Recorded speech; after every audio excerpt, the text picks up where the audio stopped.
Hi everybody, this is Porrick for wiwibloggs. I'm coming to you direct from Ireland, and today I'm joined by the lovely Kat Mahon, who'll be singing Anybody Got a Shoulder in this year's Eurosong. Welcome, Kat. Hi Porrick, how are you?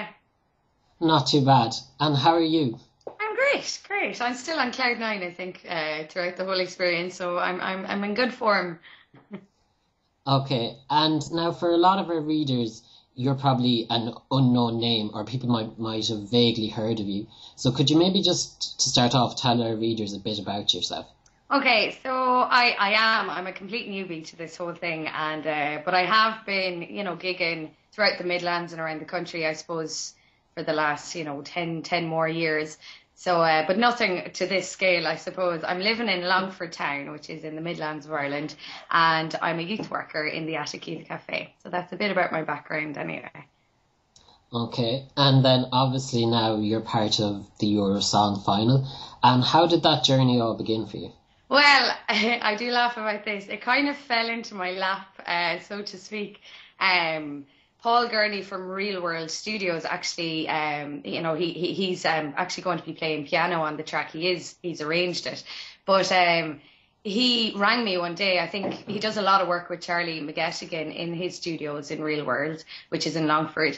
But he rang me basically. I think Charlie was looking for a vocalist, and originally this was 2 years ago. So he rang me then, and I went up because I know Paul. I suppose Longford's a close community, so Paul would know me, and like that, it fell into my lap.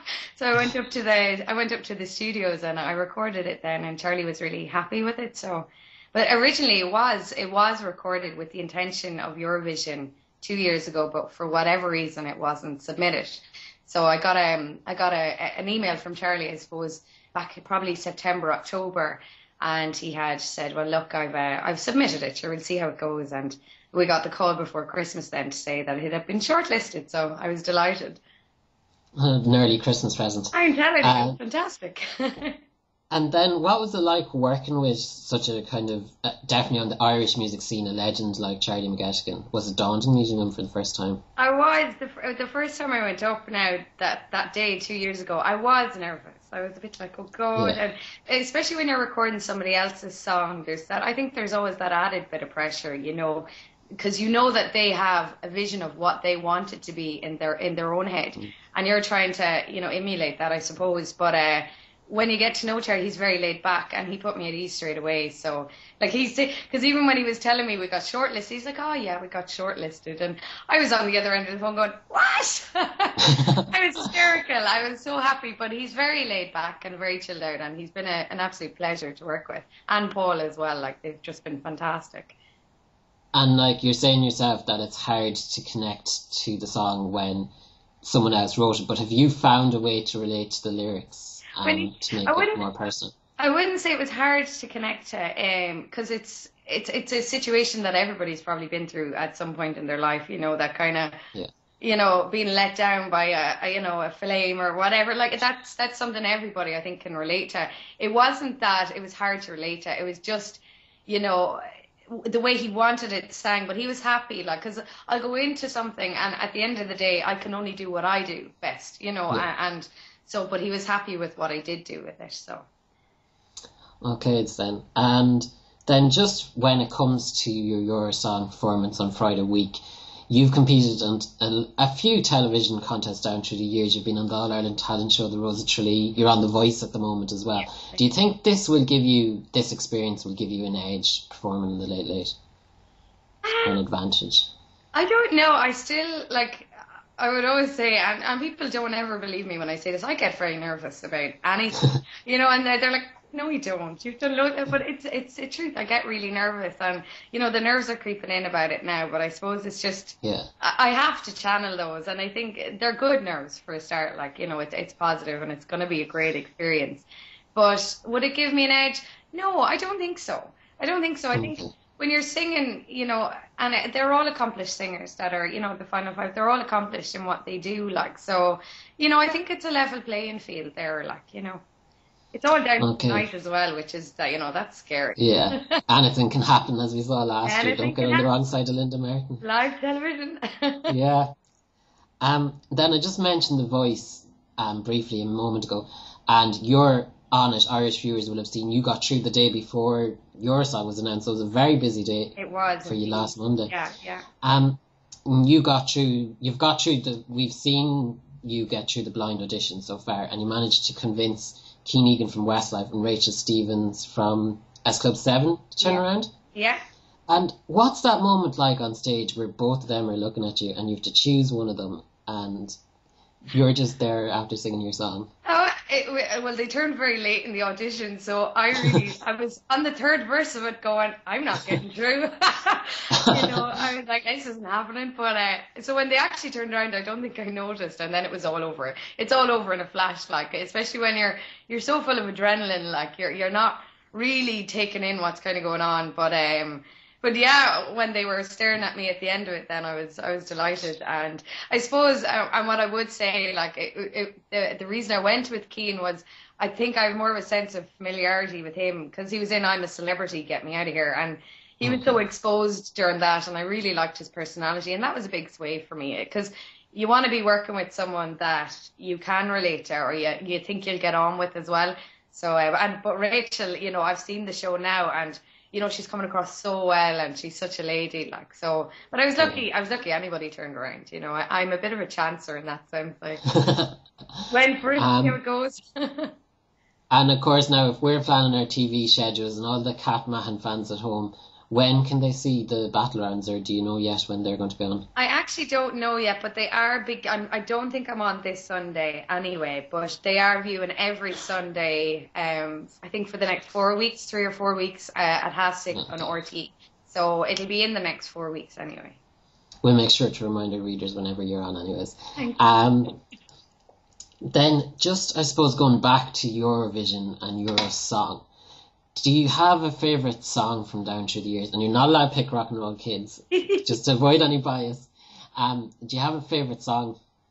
I really liked Dana's one. I think it was the most exposed song, I think. I think I can relate to it now, with the song that I have. I feel like it's of the same vein. You're completely out there and you're completely open. And as a musician, I like that. I like being vulnerable, and I think people can relate to that as well. Like, so, yeah, that would be my favourite song for sure.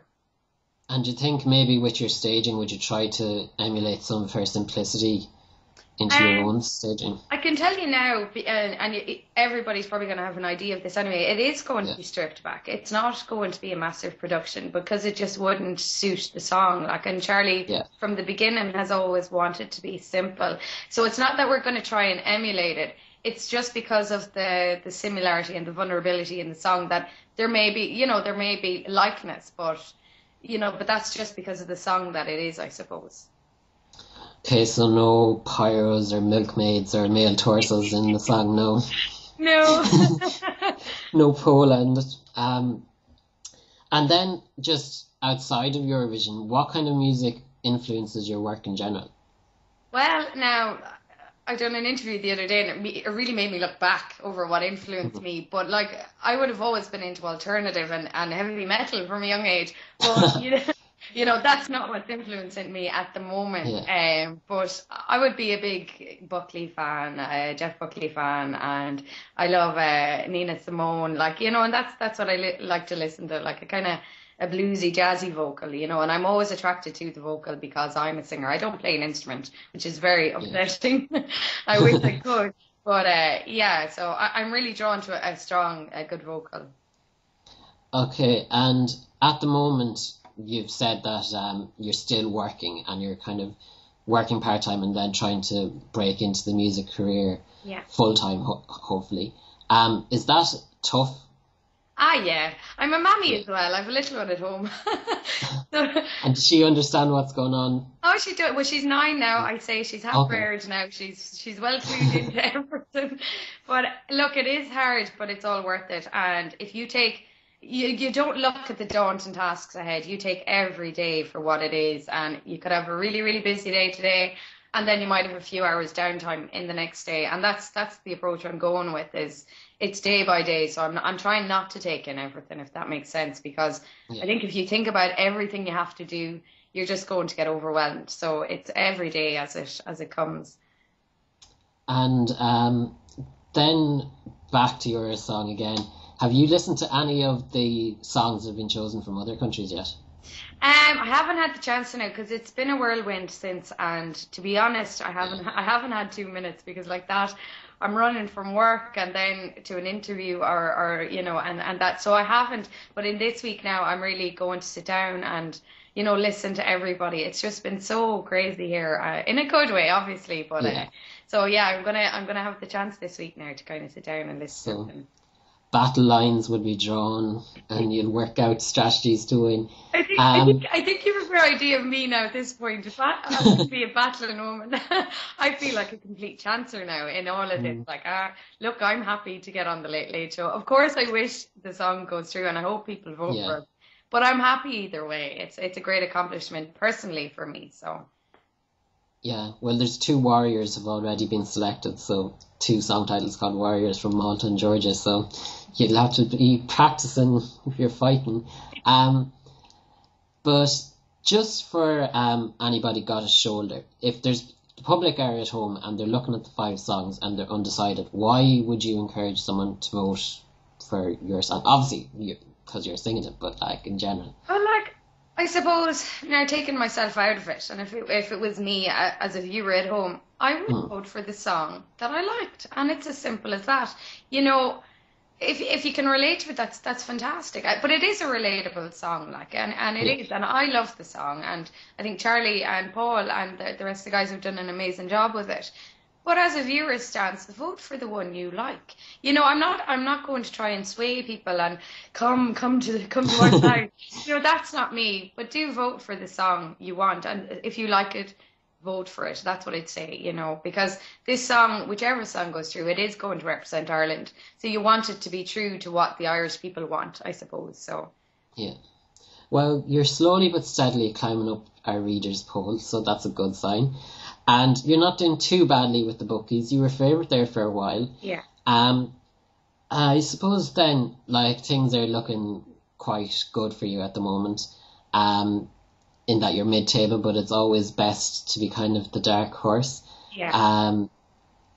But I suppose finally, do you have a message for our readers who'd be watching?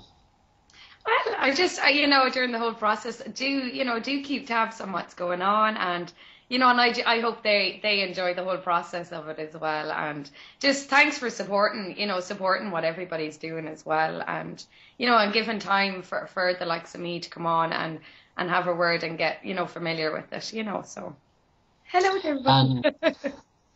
And then I just, lastly, if our readers have become fans of you, how can they find you and connect with you on the internet? Well, I'm on Facebook, and it's just Kathleen Mahon. I have a like page, so it's just Kat. I'm going with Kat Mahon. It's shorter and snappier. So we're going with Kat, but my Facebook page is actually Kathleen Mahon, and then I'm on Twitter as well at Mahon_Kathleen as well. So, and you can follow Charlie also. Charlie McGettigan has a page, and he has a SoundCloud where the song is on as well. So we're fairly accessible anyway. We'll put details of all those below the video, so anybody who wants to follow you can go click. So I think that's all for now. Good luck in Eurosong from everyone at wiwibloggs, and I'm sure our readers wish you good luck as well. It's been lovely chatting to you, and I suppose we'll see you next Friday week on the television at 9:30 on RTE1. And hopefully it all goes well. And just the most important thing we forgot to mention is, what song are they meant to vote for?